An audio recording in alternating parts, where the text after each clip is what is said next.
y los resultados y los déficits que pudiera haber tenido el proceso de democratización de la ciudad. La tercera idea inicial que quiero proponer, por supuesto que es fundamental una constitución, pero para la vida democrática de cualquier entidad, en este caso nuestra ciudad, es necesario legislar, pero no es suficiente. También se requiere de la renovación del pacto político que justamente dio lugar a este proceso, que hoy estamos ante la posibilidad que se condense en una constitución.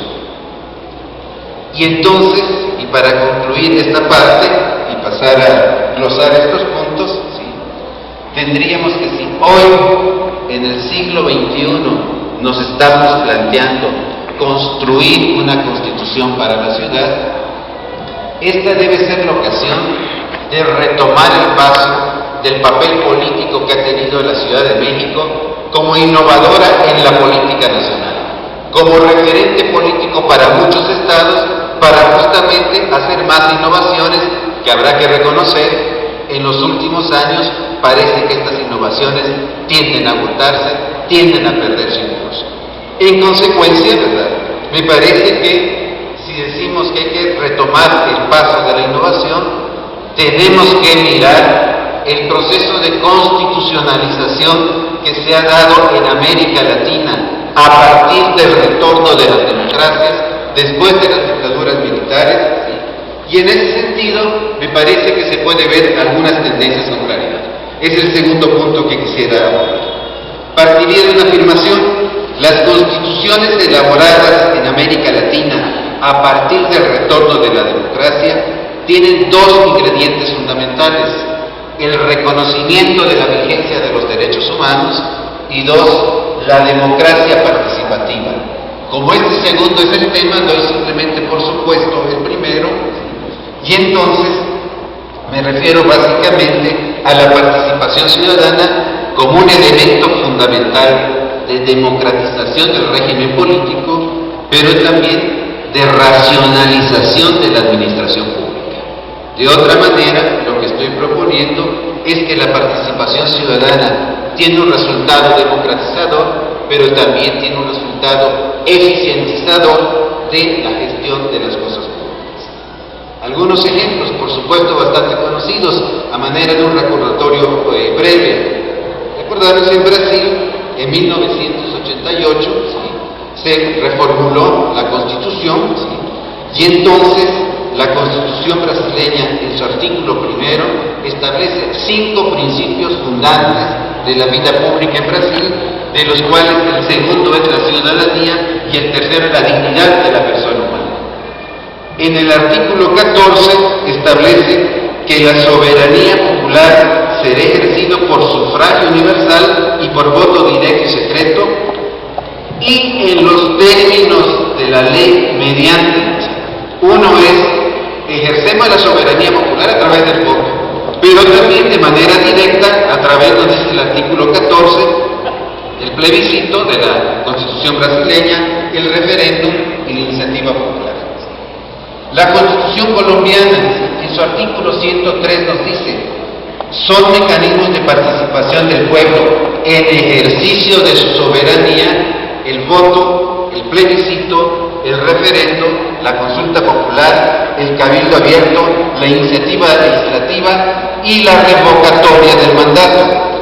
Y continúa diciendo la Constitución colombiana en este artículo: el Estado contribuirá a la organización, promoción y capacitación de las asociaciones profesionales, cívicas, sindicales, comunitarias, juveniles, benéficas o de utilidad común, no gubernamentales, sin detrimento de su autonomía, con el objetivo que constituyan mecanismos democráticos de representación en las diferentes instancias de participación, concertación, control y vigilancia de la gestión pública.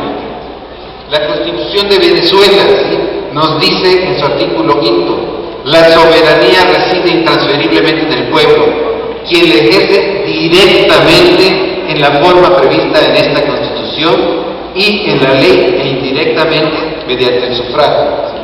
En su artículo 6 nos dice: el gobierno de la República Bolivariana de Venezuela, etcétera, ¿sí?, será siempre democrático, participativo, electivo, descentralizado y de mandatos revocables. En su artículo 62 nos dice: todos los ciudadanos y ciudadanas tienen derecho de participar libremente en los asuntos públicos, directamente o por medio de sus representantes. La participación del pueblo en la formación, ejecución y control de la gestión pública es el medio necesario para lograr el protagonismo que garantice su completo desarrollo, tanto individual como colectivo. Podríamos recorrer muchísimas otras constituciones insisto, el retorno de la democracia al momento, pero me parece que también habría que pensar en las constituciones de las ciudades.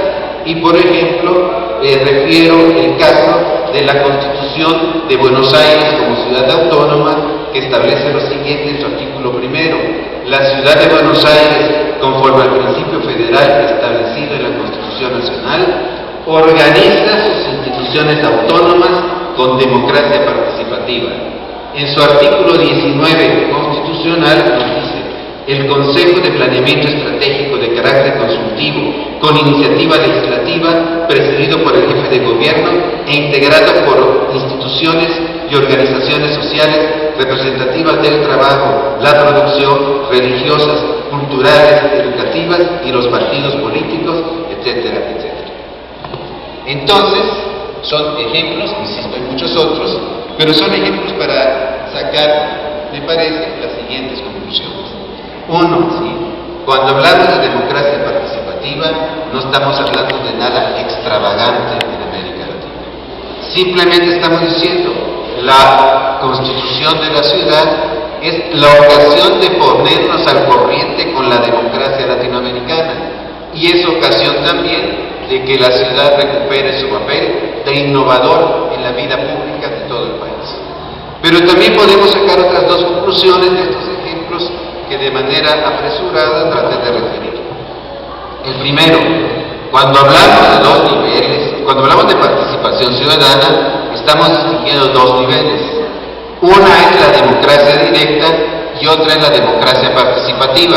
Esto me parece importante enfatizarlo porque suelen confundirse. La democracia directa, entendido como mecanismo para que la sociedad decida por sí misma sobre aspectos concretos en situaciones específicas, y es la que se ejerce a través del plebiscito, el referéndum, la iniciativa popular y la revocación de mandato. Este es un ámbito, el ámbito de la política, pero también es el ámbito de las políticas del ejercicio de gobierno.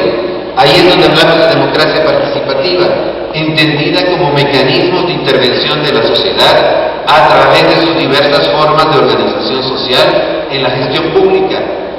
Y afortunadamente tenemos un buen ejemplo en la Ciudad de México, cuando la Ley de Participación Ciudadana define a esta como el derecho de los ciudadanos y habitantes del Distrito Federal a intervenir y participar individual o colectivamente en las decisiones públicas, en la formulación, ejecución y evaluación de las políticas, programas y actos de gobierno.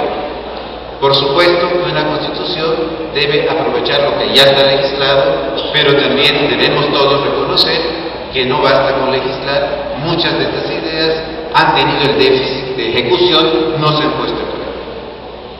Pero en fin, esta parte de la diferencia entre democracia participativa y democracia directa es necesario diferenciarlas, pero no señalo que sean excluyentes, todo lo contrario, son altamente complementarias. El segundo asunto que se sigue de esto ya ha sido abordado con amplitud en la anterior intervención del doctor Moscoso, el tema del constituyente, que me parece que es uno de los déficits de las iniciativas conocidas. Se refieren contenidos, etcétera, pero ¿quién hace la Constitución? De pronto, hasta en blanco quedan los espacios. Entonces, en ese sentido, propondría que distingamos tres niveles. Uno es el acto constituyente, momento de aprobación, que puede ser el referéndum constitucional, como ha sido señalado